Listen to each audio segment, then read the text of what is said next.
Hoje nós vamos falar sobre um assunto que é pouco comentado: a jornada emocional daquelas mães que recebem o diagnóstico de autismo dos filhos. Nós vamos falar sobre os sentimentos, as angústias, as dúvidas, o luto, o processo, o caminho que se faz até chegar a esse diagnóstico e, por que não, sobre as vitórias e as conquistas que as mães vivenciam durante todo esse processo. Hoje nós trouxemos para falar sobre isso uma mãe de duas crianças atípicas, Fernanda Lopes, professora, pedagoga e mãe da Cecília e do João. Mais uma vez eu agradeço a sua presença, Fernanda, e digo a todos o quanto essa entrevista é importante. Dando voz a você, a gente consegue atingir muitas mães que estão aí começando ou vivenciando esse processo e muitas vezes não sabem por onde caminhar ou não sabem como lidar com os seus próprios sentimentos e emoções. Seja muito bem-vinda. Muito obrigada, Ellen. Então, vamos lá. A gente falar sobre o espectro do autismo é importante a gente colocar que não é uma doença, né? Ele é um transtorno do neurodesenvolvimento que a gente percebe, é perceptível já nos primeiros meses, nos primeiros dias de vida, principalmente quando vai passando esse tempo, cada vez vai se evidenciando características que podem ser notadas aí no processo do desenvolvimento das crianças. E aí eu já queria começar, Fernanda, com uma pergunta que diz o seguinte: você sendo mãe de duas crianças que têm o diagnóstico de autismo, conta pra gente, Fernanda, como foi que você percebeu no início, o que que mais te chamou a atenção para você falar, nossa, tem alguma coisa diferente que merece a minha atenção? Como é que foi a primeira percepção que você teve? Quando foi? Qual a idade das crianças? Assim, no caso da Cecília, né, que foi que é a minha primeira filha, a Cecília ela sempre foi uma criança muito arredia. Ela era uma criança ali com um ano de idade, uma criança que não gostava de estar no meio de outras pessoas, ela não gostava de receber visitas em casa, ela não gostava de ir em shopping. Ela não gostava de estar ali fora do ambiente dela. Então, assim, muitas vezes eu ficava, eu rezava para não receber ninguém na minha casa, porque se fosse alguém ali diferente, que ela não tivesse convivência, essa menina chorava horrores. Então, eu percebi que ali realmente não tinha, estava fora da normalidade, né? E também a questão da fala da Cecília. A Cecília, ela não tinha vontade, né, de se comunicar. Ela não tinha. Você tentava falar com a Cecília, olhava para ela, chamava a atenção dela e ela não queria. Ela não queria ter contato visual, ela não queria te responder, né? E até que um belo dia, eu sempre comentava isso com o pai dela, e a gente comentava com os médicos, né? Levava em pediatra. E a resposta que a gente tinha era que cada criança tinha o seu tempo, né, de desenvolvimento, que precisava ser respeitado, que ia chegar uma hora que as coisas iam entrar no eixo, que tinha criança que realmente tinha mais dificuldade de se socializar, que tivesse paciência, que ela ainda era muito pequena. E aí colocamos a Cecília na escolinha, né, numa creche. E aí chegou o dia da apresentação do Dia dos Pais. E essa menina foi fazer a apresentação, ensaiou. E na hora da apresentação, a Cecília começou pela primeira vez a apresentar a tal das estereotipias. Então, na hora da apresentação, ela começou a bater na cabeça, né? De forma contínua. E ali eu falei, não, agora tem alguma coisa de muito errado. E nisso, nessa questão da fala da Cecília, eu já tinha levado a Cecília em umas 6 fonos. E eu já tinha ouvido, assim, muitas coisas sobre o porquê a Cecília não queria se comunicar, do porquê a Cecília não falava absolutamente nada, né? Fernanda, mas isso aí já era. Com quantos anos que a Cecília estava? A Cecília estava com 1 ano, 2 anos, Ano e meio. 1 ano e meio. 1 ano e meio você já tinha percebido todas essas Sim, questões sim, relacionadas. Então é sim, importante a gente colocar isso aqui, porque esse processo pode ser percebido bem na primeira infância mesmo. sim, sim. Mas assim, né? Eu trabalho com crianças, né? Eu, professora, a gente trabalha com crianças. Então, é, eu já estava, eu já tenho o costume de lidar, né, com crianças com todo tipo de transtornos, né, de deficiências. Então, o olhar, a gente tem um olhar mais apurado, né? Então, assim, tem mães que não têm não conseguem ter esse olhar mais apurado, Mas porque você acredita que esse olhar não apurado das mães está relacionado à falta de experiência ou algum medo de assumir ou ver, encarar alguma realidade que vá contra as suas expectativas? É porque a gente cria uma expectativa quando a gente está grávida. Ah, e imagina que como quando meu filho tiver tal idade vai ser assim. Então a gente cria uma ideia em volta da maternidade e que muitas vezes é difícil da gente encarar. Né? Tem alguns autores que chamam isso como luto, não pela falta, pela morte da criança, mas sim pela não atender às expectativas que foram criadas. Por que, que você acha que acontece muito essa relutância por parte das mães? eu acho que pode ser um pouco de tudo, as duas coisas. Existem casos que pode ser mães que realmente, às vezes, que não conseguem aceitar, então não preferem não ver. E em casos, né, a gente que em escola eu já vi casos que a gente chama e a gente chama a atenção da mãe e a gente explica e nós não somos especialistas ao ponto de laudar a criança, mas na escola a gente consegue, né, é, é, perceber, né, essas primeiras características das crianças e muita mãe não aceita e também tem casos de mãe que realmente não consegue perceber mesmo por falta de informação. Então, acho que os dois casos entram aí, né? Entendi. E aí, no caso da Cecília, foi ali pelos seus 1 ano e meio, mais ou menos. Foi nesse período. E é importante isso você falar, Fernanda, o quanto importante a fala da mãe, a percepção da mãe. Porque, como você falou, durante esse primeiro momento da criança, na primeira infância, todo mês nós estamos levando a criança ao pediatra, que é aquele pediatra puericulturista que está ali acompanhando os primeiros passos da criança, ou até mesmo nas unidades básicas de atendimento, para poder acompanhar cartão de vacina, crescimento, desenvolvimento. E assim, esse contato que se tem com os pediatras, nem sempre a mãe tem esse feedback de ouvir do pediatra falar assim: não, há algo diferente aqui. Mesmo ela trazendo essa informação, você chegou a trazer essa informação para o pediatra e qual foi o feedback que você teve? Você acha que você foi aceita na sua fala, foi ouvida, foi escutada pelo pediatra? Levei várias vezes, levei várias pediatras e o que eu escutava era que cada criança tem o seu tempo para se desenvolver. Cheguei a ouvir assim de um pediatra que eu ri, né? Ah, eu comecei a falar com 5 anos e não estou aqui. Normatizando a coisa, né? Você está aí com 1 ano e meio, se preocupa com isso não. Cada um tem o seu tempo, se acalma. E você tá muito acelerada, mãezinha. Não se preocupa com isso, não.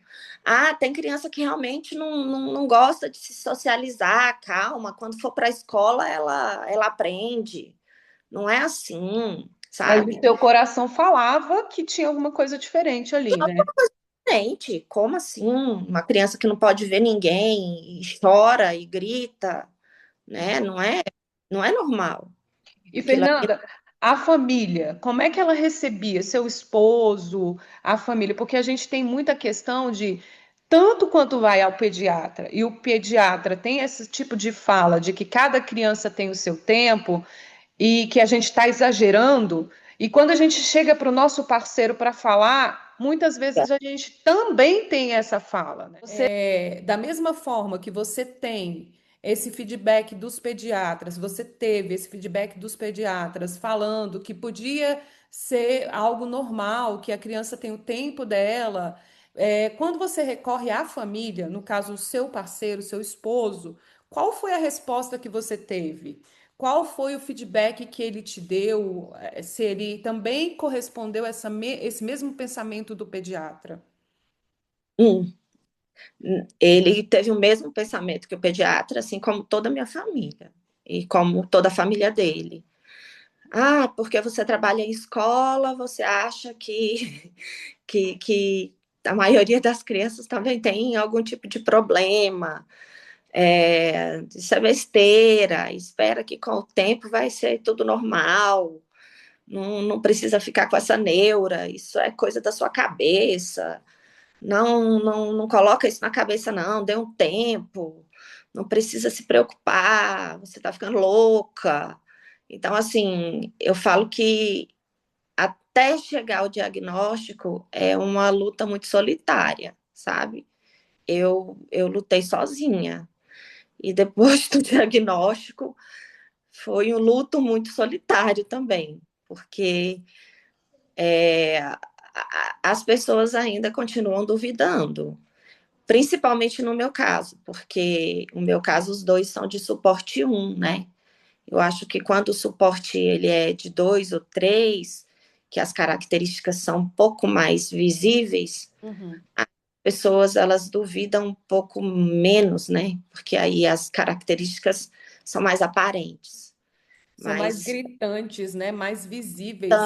mais visíveis. E, Então, aí, tudo muito solitário. Então, para mim, foi assim, eu contra o mundo. Foi bem isso mesmo. e o sentimento, Fernanda? Você sentia que você estava sozinha, você estava solitária? E com relação a você administrar os seus sentimentos, conseguir administrar tudo aquilo que estava dentro de você. A maternidade por si só, ela já tem muitos desafios. E aí, quando você visualiza, algumas questões que você começa a perceber que não estão normais, traz alguns sentimentos que ficam ali confusos dentro de você. Como é que você fazia para administrar esses sentimentos dentro de você? Olha, eu, na verdade, eu não pensava muito, sabe? Eu só ia, porque, assim, o que é que eu podia fazer? Até então, a gente não tinha um diagnóstico, né? Uhum. Que no começo, eu levei a Cecília em umas 6 fonos, e eu tive diagnóstico de apraxia da fala, eu tinha diagnóstico de que ela realmente tinha preguiça de falar, tinha diagnóstico de que ela não tinha nada, até que eu encontrei, né? Como eu disse, esse anjo chamado Cíntia, que foi quem disse, que foi a pessoa que disse para mim, Fernanda, eu vou fazer acho que 10 sessões seguidas com a Cecília, às 7 horas da manhã, que é o horário que eu tenho, e vamos fazer uma observação com ela. E depois disso, a gente vai tentar entender o que essa menina tem. E aí, depois ela disse para mim, Fernanda, eu não posso diagnosticar sua filha, porque eu não sou médica, mas eu acredito que, pelas características da Cecília, a Cecília tenha um autismo. É cedo para isso, mas eu quero que você leve a Cecília a uma neuropediatra, eu vou te indicar. E aí ela me indicou. a doutora Ellen, que inclusive é neuropediatra das crianças até hoje. E aí ela me deu um norte, né, do que poderia ser, e aí a Cecília já começou a fazer tratamento com a fono, com a Cíntia. E aí levei na neuropediatra, a doutora Ellen começou pelo histórico, pela conversa, a doutora Ellen falou, Fernanda, a chance é grande, então você já deve colocar a Cecília na estimulação precoce, porque mal não vai fazer para sua filha, estímulo nunca é demais. Então, eu já levei a Cecília para a estimulação precoce 3 vezes na semana. Que idade era essa, Fernanda? Você se lembra? Eu 1 ano e meio. Então, ela, antes mesmo de ter o diagnóstico, ela já teve esse cuidado de falar, Fernanda, vamos começar com a estimulação precoce. era 3 vezes na semana a estimulação precoce, que inclusive eu deixo registrada aqui, que foi feita no começo, eu coloquei na pelo particular, aí depois eu consegui na rede pública, que é maravilhosa, que me ajudou demais mesmo. E aí, só que assim, eu levava sozinha, eu trabalhava, e era 3 vezes por semana na rede pública, mais 3 dias de fonoaudiólogo, né? Era particular. E era só eu e eu levando, porque ninguém acreditava que, é, que precisava daquilo. Era uma Então, luta solitária, e nesse momento ali é uma luta solitária e muda totalmente a rotina, porque quando você tem um bebê na sua casa já muda, e aí quando você tem essas questões, muda totalmente a questão de muda, você ter uma muda. rotina diferenciada, de ter que se adaptar, e a questão financeira também, que você tem que fazer um investimento em várias especialidades, em várias questões para que você consiga. Então, até aí ainda não se tinha fechado um diagnóstico. E você estava nessa angústia e nessa solidão trabalhando. Você fala sobre solidão, mas você estava casada? Era casada nessa época? Mas o meu ex-marido, ele não aceitava a possibilidade de Cecília ter qualquer tipo de transtorno, não. Ele dizia que era coisa da minha cabeça. Então, não, eu não vou te ajudar nisso aí, não, porque você tá exagerando. Cada Entendi. criança tem o seu ritmo e ela ainda é muito pequena e não precisa disso, não. Então, eu me virava como podia, né? Eu chegava atrasada no trabalho, enfim. Mas eu fui. Foi Dentro, dando tudo certo. dentro Nós fomos, né? da sua realidade, né? E a gente vê aí que existe um estudo longitudinal que indica que de cerca de 36% dos casais acabam se divorciando ao longo, principalmente no início, nesse processo inicial. É, como é que estava a Fernanda e o casamento dela?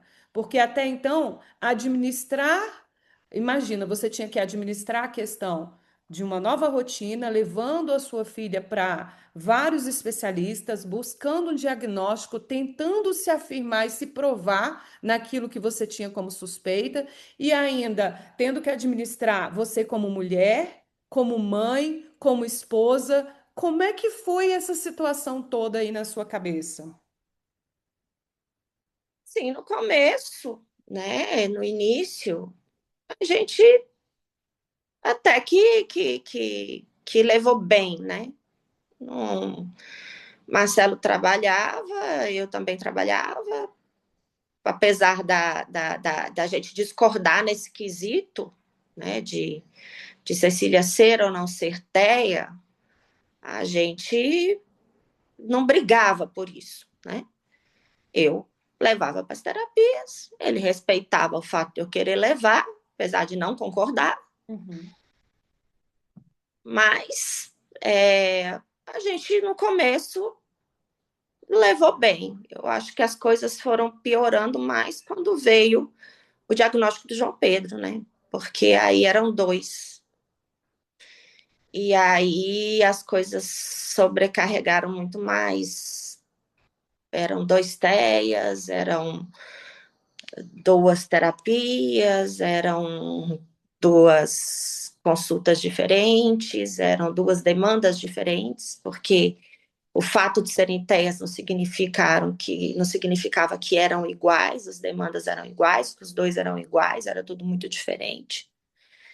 E a jornada era dupla, aí as coisas começaram a piorar, né? Mas nesse começo, as coisas ainda iam bem, Uhum. relativamente. Entendi.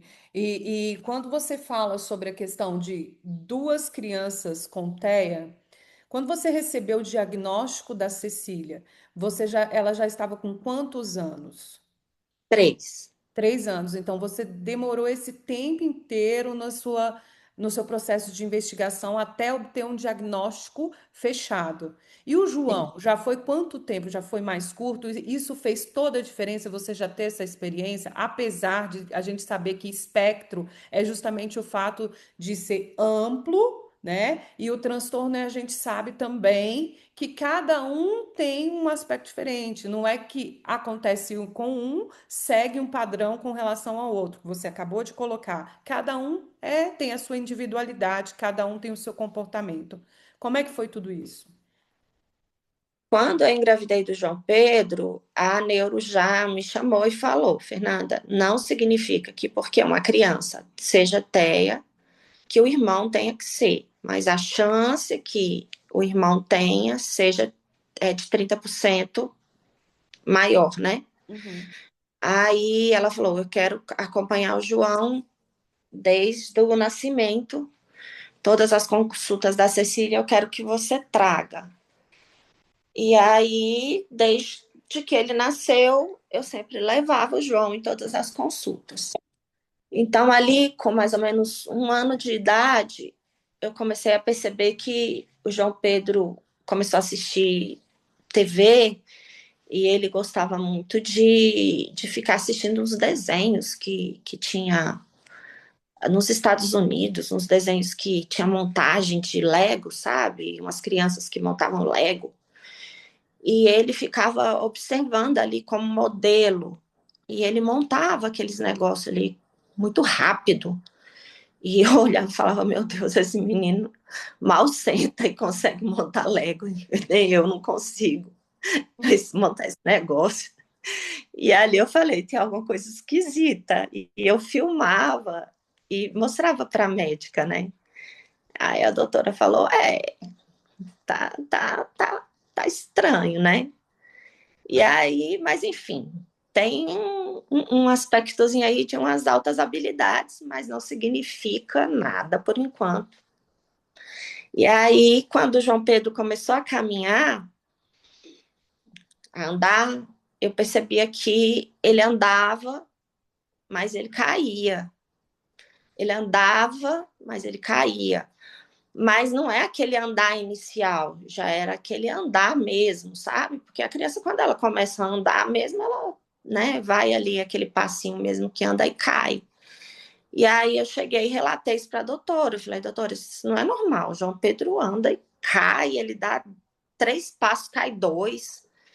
E aí ela foi e fez uns testes com ele. Ela falou, Fernanda, João Pedro é hipotônico. Até então eu nunca tinha nem ouvido falar esse termo. Uhum. E é totalmente hipotônico. Aí eu falei, o que é isso? Ela falou, a musculatura dele é mole, totalmente mole. E isso é uma das características de autista. Uhum. Falei, sério? Ela falou, sério. Aí ela testou. E realmente, o João Pedro, ele é mole até hoje, sabe? Ele tem uma musculatura, você pega nele assim, ele tem a musculatura dele é bem fofinha, sabe?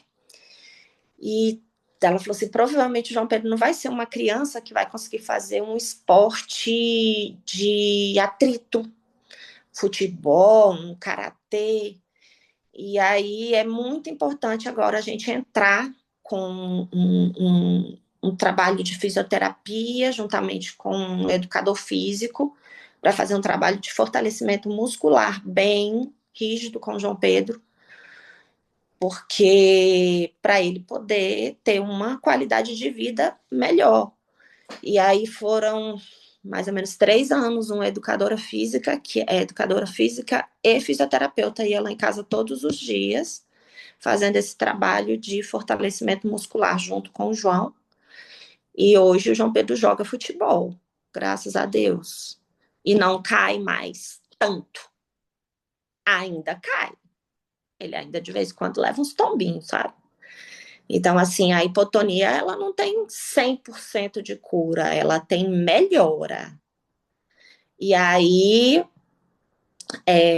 ele apresentou também, com o tempo, algumas estereotipias também, né?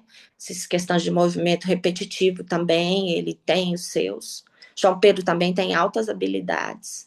E ele foi diagnosticado também com 3 anos de idade. No dia que ele fez 3 anos, a doutora Ellen também laudou o João Pedro como TEA. As demandas do João Pedro e da Cecília são diferentes, conforme eu falei, né? Cecília não gosta de toque, ela não gosta de abraço. O abraço da Cecília é de cabeça, ela encosta a cabeça aqui. João Pedro já não tem problema com toque, você pode abraçar à vontade, beijar, ele não tem problema. Porque eu acho muito importante a gente colocar isso, né? Às vezes a gente coloca os TEAs em um balaio só. Olha o termo, né? Os sintomas ali do TEA, as características. Todo TEA tem dificuldade de auditiva, né? Todo TEA tem sensibilidade auditiva, todo TEA tem sensibilidade ao toque, todo TEA tem sensibilidade na questão alimentar. Não, eles não, Seletividade, né? Seletividade não alimentar. têm seletividade. Não, eles não são iguais. Eles não são. Eu falo por experiência própria, porque eu convivo com TEA na escola e eu tenho 2 em casa e eu te digo, eles são diferentes. Eles têm demandas diferentes, eles têm dificuldades diferentes e eles têm potencialidades diferentes, Isso é entendeu? importante você colocar e frisar, porque quando a gente fala de TEA, vem muito das mães pensar como vai ser meu futuro daqui para frente, como é que vai ser a vida desses meus filhos. E é interessante quando você falou toda essa sua jornada da busca de profissionais para estar aí, você falar que o João hoje consegue jogar futebol, que no início foi dito que ele não vai conseguir, ele não tem possibilidade de conseguir jogar futebol. Então, a gente entender que essa estimulação precoce, essas intervenções que você buscou, fazem toda a diferença na vida deles. E buscando de acordo com a individualidade de cada um.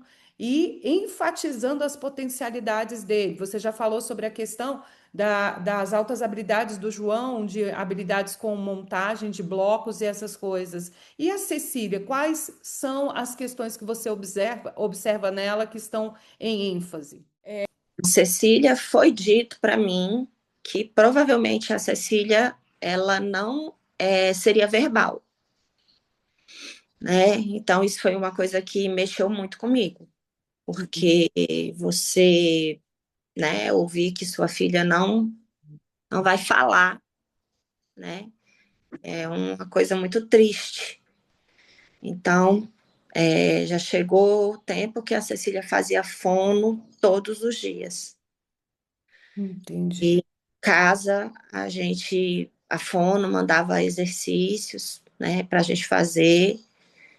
Nesse ponto, o pai dela ajudava bastante, né? Chegou um ponto que ele começou a ajudar, ele ajudava nesses exercícios, então a gente fazia leitura com ela, em casa e cantava, e, enfim, tinha muita. E até nesse período foi indicado musicoterapia para ela, aí ela começou a fazer musicoterapia, ela fez por muito tempo musicoterapia, o que fez muito bem para ela, inclusive. E, e aí, um belo dia, né, eu recebi um vídeo da Cecília que eu tenho gravado até hoje, eu tenho esse vídeo. a Cecília decorou um livrinho sobre uma personagem chamada Pipa. Então, ela decorou o livro, ali seus, sei lá, já estava com 4 anos. Ela decorou o livro, ela estava falando. E qual E era o além sentimento, Fernanda? Como é que ficou o coração dessa mãe que teve de ouvir que a sua filha provavelmente não falaria, vendo ela agora gravando um vídeo e compartilhando uma história que havia sido lida? eu só chorava e agradecia a Deus, né? Agradecia muito a Deus e chorei muito. Marcelo também chorou muito. Foi muito emocionante. E até hoje, quando eu olho aquele vídeo, eu choro, eu me emociono muito, sabe? E é um livro que eu guardo até hoje aqui. A gente tem esse livro aqui em casa. Eu assisto aquele vídeo e é um vídeo assim que me marcou muito, porque é muito difícil, né? Você pensar assim, poxa, minha filha não vai falar. Não é algo que você queira para o seu filho. Lógico que se acontecer, aconteceu, né? É o que eu digo. A gente não pode focar apenas nas dificuldades dos seus filhos. A gente tem que focar nas potencialidades deles, né? Seu filho não se resume só nas dificuldades deles. Eu sempre falo isso para as mães. Não foca só nas dificuldades dos seus filhos, eles não se resumem a isso. A gente não se resume só nos nossos defeitos. Já imaginou? Se a gente se resumisse só nos nossos defeitos, o que seria de nós, Com né? certeza, essa sua fala assim é uma fala que até me emociona muito, porque quando a gente recebe no consultório algumas mães, a gente já vê elas chegarem com um sentimento de derrota, um sentimento de que o que que eu fiz de errado, o que que aconteceu, por que que eu estou sendo castigada? Eu já ouvi dessa maneira. Por que que Deus está me castigando, né? O que que eu fiz de errado? E a gente ouvir essa fala sua, a gente consegue perceber que a diferença está no nosso foco. Aonde a gente vai focar? Se é o não conseguir ou nas potencialidades que a criança apresenta. E não É, desistir, né? Porque você sim. não desistiu, em Não, hipótese nenhuma. Você sempre buscou algo que pudesse melhorar, sair daquela realidade, de fazer o diferencial na vida dos seus filhos. isso não significa que eu não tenha chorado, isso não significa que eu não tenha tido medo, isso não significa que não tenha tido noites que eu não tenha dormido, isso não significa que não tenha tido dias que eu tenha deitado na cama e que lágrimas tenham corrido e que eu tenha me ajoelhado e perguntado, Deus, por quê? Eu acho que eu não vou conseguir. Eu não estou aqui dizendo que hoje eu estou aqui calma, tranquila e serena, dizendo, né, dando conselhos tranquila e calma. Não, não, não, não, não. Hoje, né, Cecília tem 10 anos, João Pedro tem 8. Eu não estou dizendo que é fácil, eles fazem terapia até hoje, né? Eu levanto cedo, eu levo eles para terapia, eles têm momentos de crise, tem dia que as coisas não são fáceis, eles têm dia que eles têm os momentos deles de dificuldade, né? E as coisas não correm bem, e a gente precisa de intervenção, e terapia sempre. Então, não estou dizendo que a coisa por aqui seja fácil, não. E aí, Mas, mas não é, desiste. mas eu estou dizendo que eu não desisto. E eu Isso estou dizendo que a gente vai se adaptando e que tem dado tudo certo.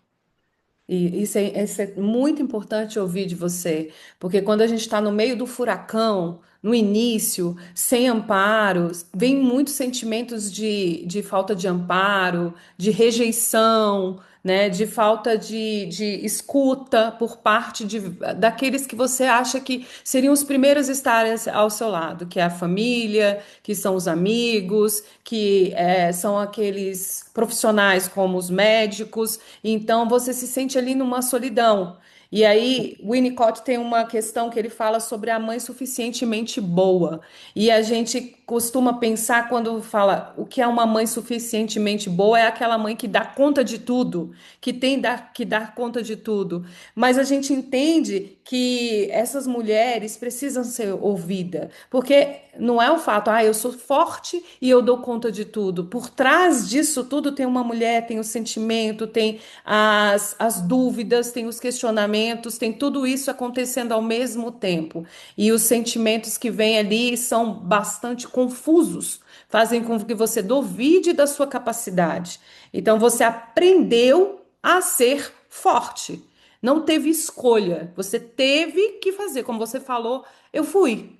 Eu fui. E isso mostra que a gente não nasce com isso, a gente pode desenvolver essas questões, a gente pode ir atrás e não desistir. E isso é muito, muito, muito importante. Algum momento, Fernanda, você sentiu, por exemplo, que você deixou de ser mulher, que você deixou o seu papel feminino, as suas questões, para ser exclusivamente mãe? Várias, me senti, principalmente quando ocorreu a minha separação. Porque quando eu me separei, eu me senti, foi uma separação abrupta, foi uma separação inesperada. Então, naquele momento, foi um momento de muito medo, foi um momento que eu me senti muito sozinha.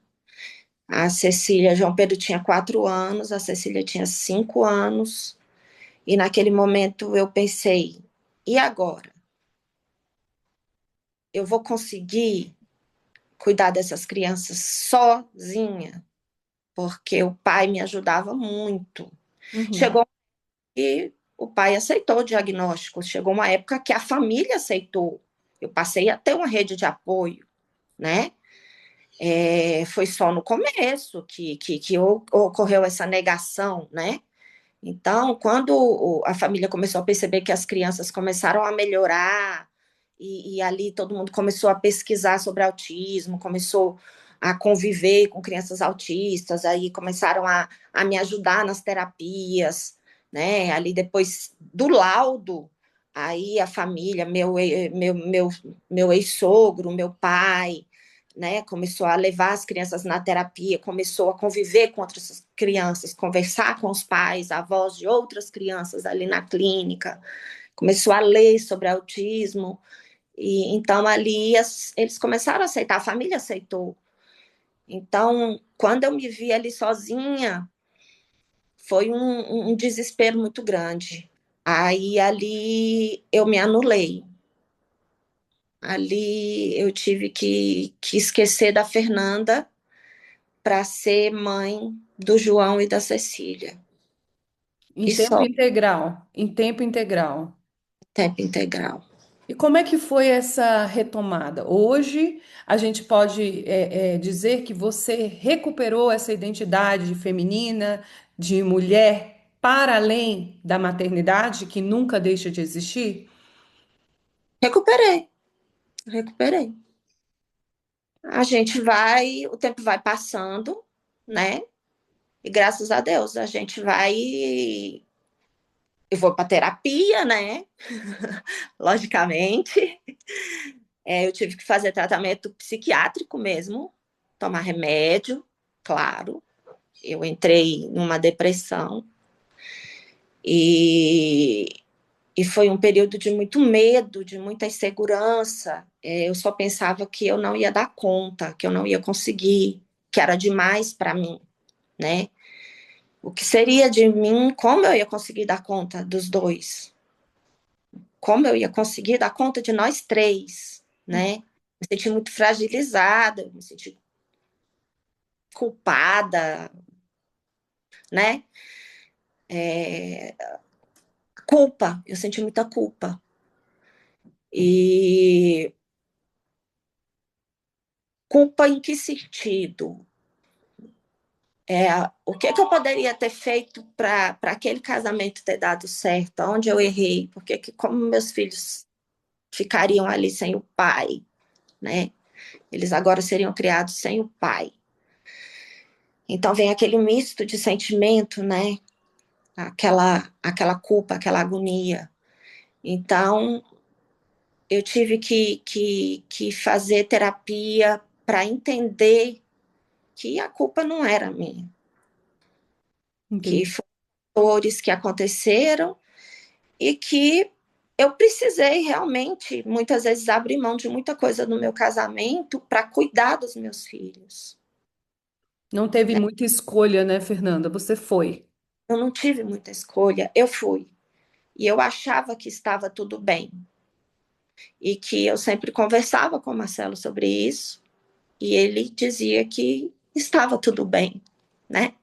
Então, o estava tudo bem, mas na verdade não estava tão bem assim. Mas o tempo passou, a terapia me ajudou, né? E hoje eu posso dizer que a família que eu tenho, eu digo no sentido aqui da minha casa, né? Não estou dizendo meus irmãs, meu pai, né? Que também são minha família, a família do Marcelo, que também é a nossa família. A minha família, a família que a gente se tornou, hoje a gente é uma família muito funcional, a gente conseguiu se adaptar, a gente conseguiu se reerguer, e eu consegui me reerguer enquanto mulher, enquanto pessoa, entendeu? Enquanto ser humano, e, e eu consigo fazer pelo João, eu penso assim, eu procuro pensar dessa maneira. Eu sou uma mãe boa? Eu acho que eu sou. Eu sou uma mãe perfeita? Longe disso. Eu não sou. Eu sou uma mãe elogiada? Sou. Lá no meu trabalho, eu trabalho na escola que eles estudam. As meninas falam, Fernanda, você é uma excelente mãe. Aí eu falo, vocês falam que vocês são minhas amigas, né? Aí vocês não vão dizer o contrário. Aí a família diz, Fernanda, você é excelente mãe. Eu falei, também não vão dizer o contrário. Mas assim, eu falo para mim mesma, eu faço o que eu consigo. Eu não posso fazer mais do que eu consigo. Então, eu digo isso todo dia para Deus. Deus, que eu consiga dar o meu melhor. Então, todos os dias eu dou o meu melhor. E eu acho que o meu melhor tem sido suficiente, porque eu vejo nos meus meninos, né, crescendo duas crianças alegres, crescendo duas crianças que estão se desenvolvendo bem, crescendo duas crianças assim, emocionalmente saudáveis, né? E crescendo duas crianças que, apesar da separação, têm conseguido lidar bem com essa questão. Então, eu acho que tem dado tudo certo, né? E eu digo que é graças a mim, sim. Eu digo que eu tô com eles a maioria do tempo. Então, eu digo que é graças a mim, sim. E eu peço a Deus todos os dias para isso. Eu faço o que eu posso, o que eu consigo. E é importante ouvir isso, né? Eu faço o que eu posso e eu sei que é graças a mim que hoje eles estão nesse desenvolvimento, nessas questões diferentes de quando eu comecei. Eles conseguem ter habilidades hoje que antigamente acreditava-se que não seriam possíveis. E dando continuidade a isso que você está falando, Fernanda, em que essas experiências, você já falou, e eu acho que parece até uma pergunta retórica, mas em que essa experiência toda que você teve te transformou como pessoa, como ser humano? Você olha e fala assim, a Fernanda 10 anos atrás era uma Fernanda, e essa Fernanda de hoje é uma Fernanda totalmente diferente em quais aspectos? Ah, com toda certeza me fortaleceu, né?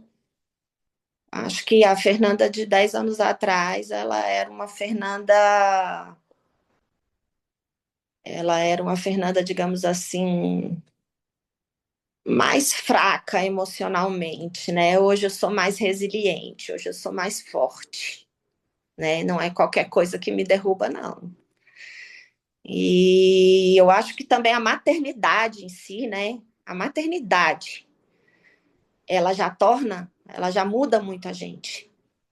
Eu acho que a maternidade, ela já torna a mulher uma leoa. A gente já é capaz de fazer qualquer coisa por um filho.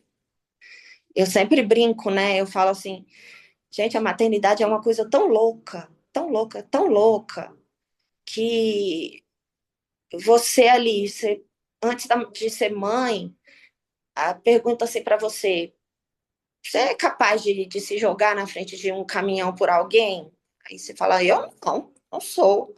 Aí depois que você é mãe, aí se te perguntar isso de novo, aí você responde sem hesitar. Eu sou, pelo meu filho eu sou, né? Então, essa experiência é o que eu te falo. Ela me tornou, além da maternidade, ela me tornou mais forte. Porque, assim, hoje em dia não é qualquer coisa que me abala, não. Eu, Entendi.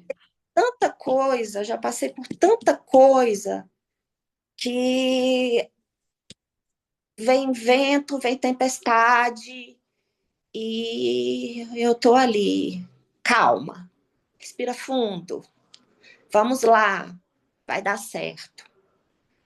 E eu acho que em tudo Deus tem um propósito na vida da gente, sabe? Muitas vezes eu perguntei para Deus, eu falo, Deus, por que eu? Por que eu? Por que o Senhor me escolheu? 2 filhos, Thea? Não tô reclamando, não. Eu só queria entender, né? Por que eu?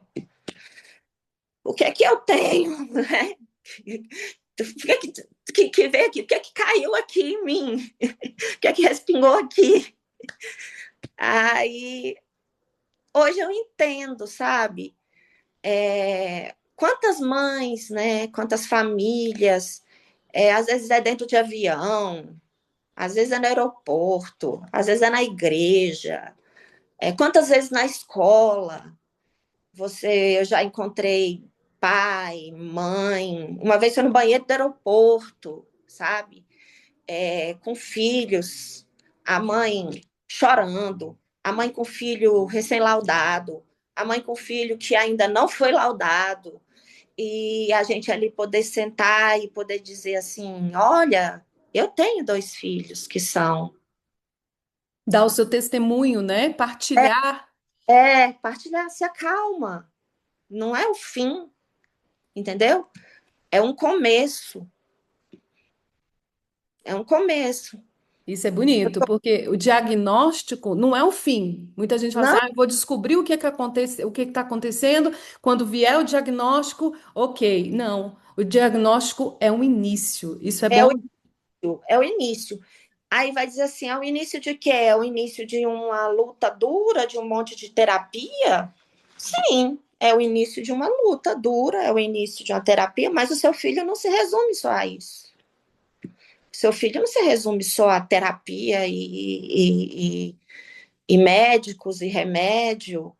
O seu filho, independente de ser TEA ou não, o seu filho se resume a amor, se resume a carinho, o seu filho se resume a cada evolução que ele tem, ao orgulho que ele te dá, a cada barreira que ele transpõe, né? A alegria que você sente ali junto com ele, sabe? Eu vou te dizer uma experiência que aconteceu comigo ontem, né? Sim. A filha, ela tem verdadeiro, às vezes, né, o autista ele tem fobias, né? E Uhum. ela tem fobia, 2. a inseto e a agulha, né? Então, assim, é uma coisa muito séria, a agulha. Cecília, ela bate em quem tiver na frente. Então, para tirar sangue dela ou para dar vacina nela, são 5, 6 pessoas para segurar, né?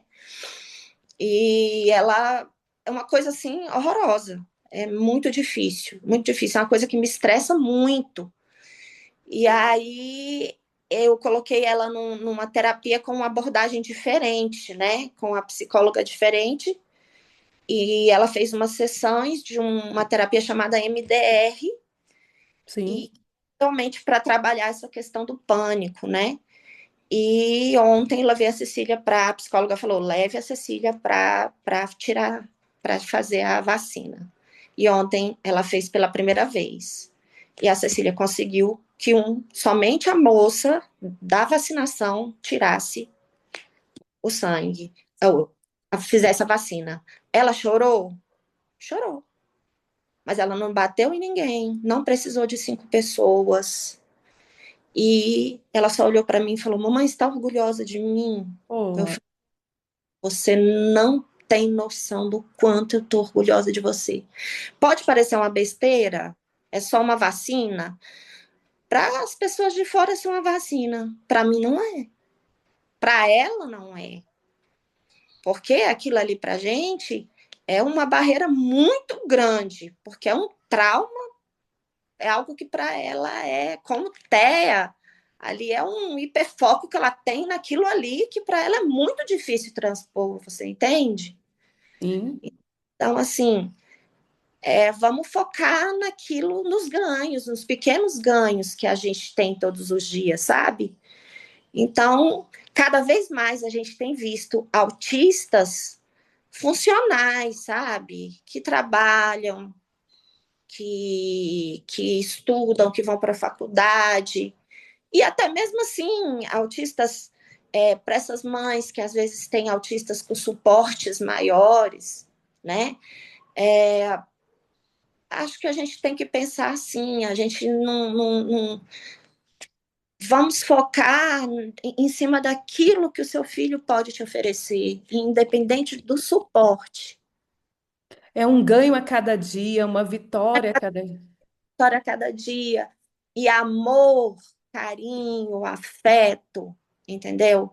Independente do suporte, sorriso, abraço, independente do suporte que o seu filho tenha, ele sempre vai ter isso tudo para te oferecer.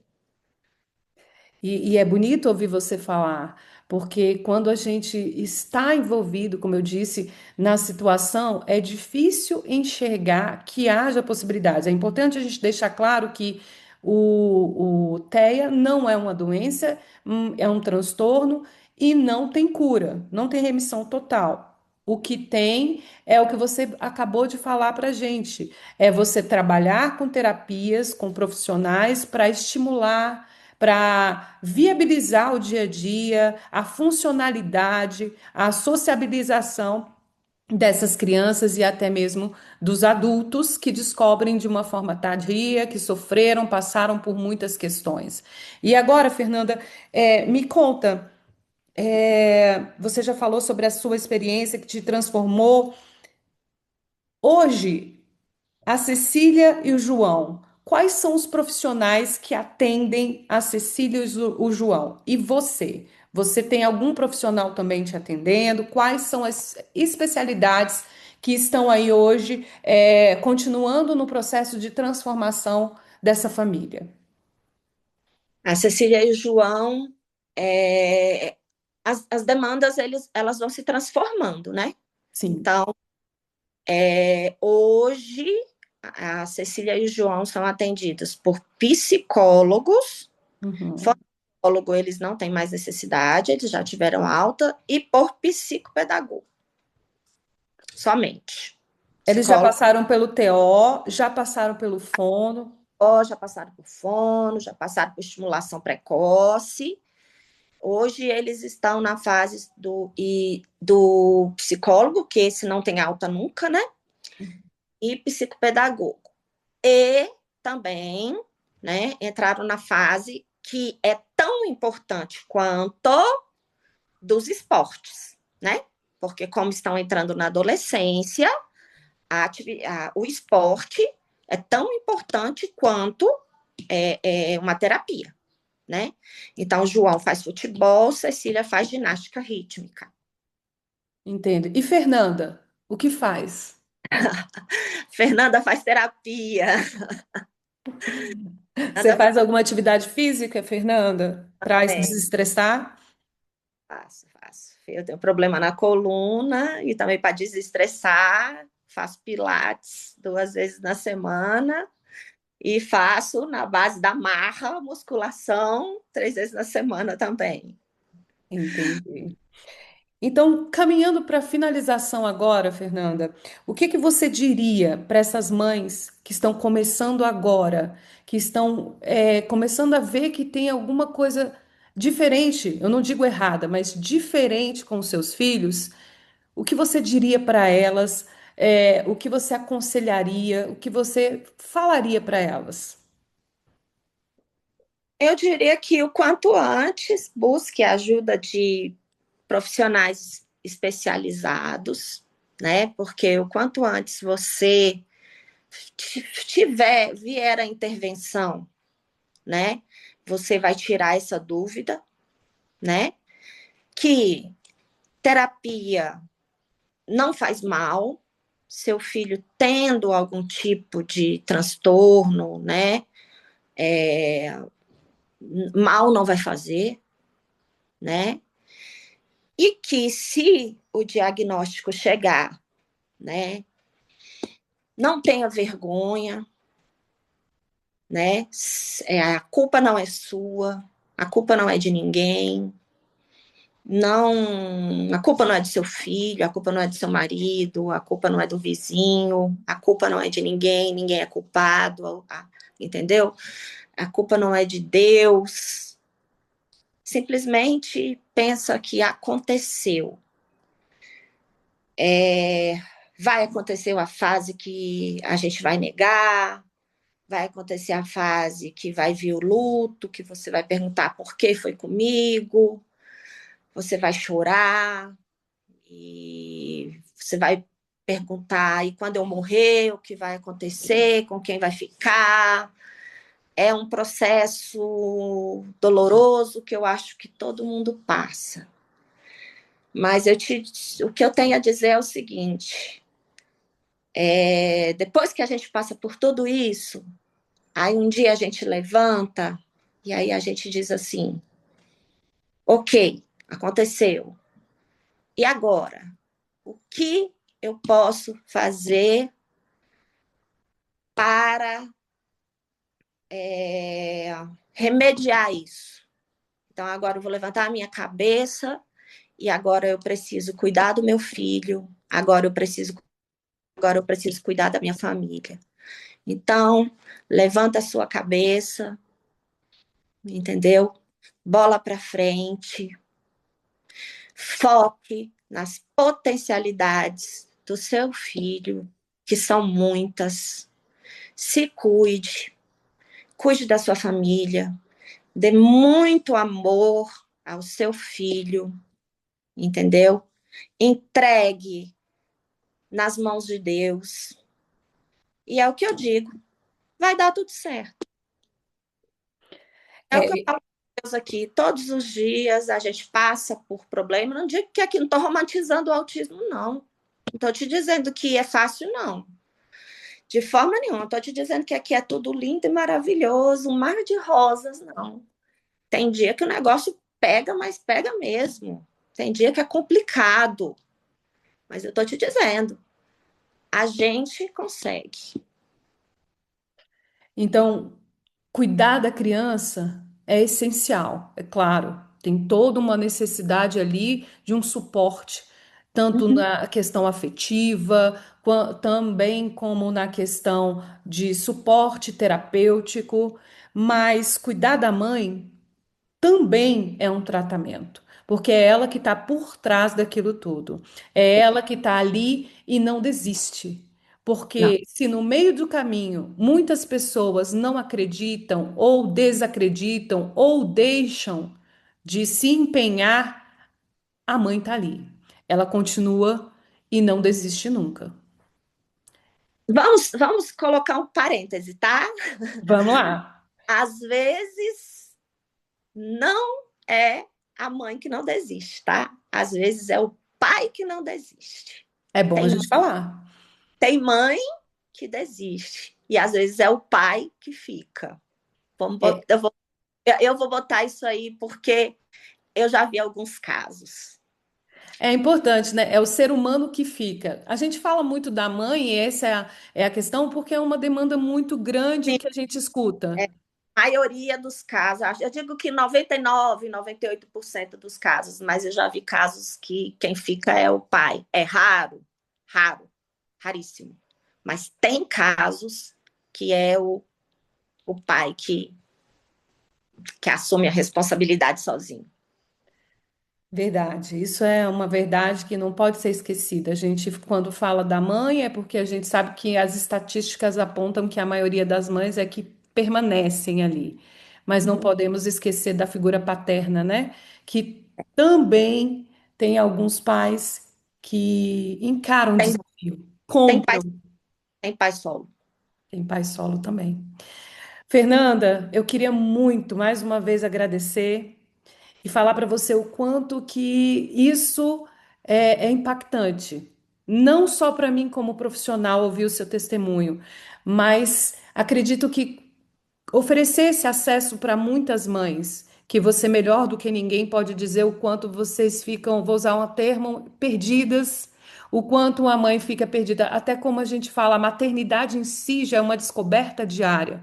E quando ela vem com esse diagnóstico, é mais um desafio que faz com que a gente seja aprovada todos os dias. Então, eu tenho a agradecer, eu espero que essa entrevista atinja muitas pessoas e me coloco aqui à disposição para estar respondendo perguntas que possam vir a surgir.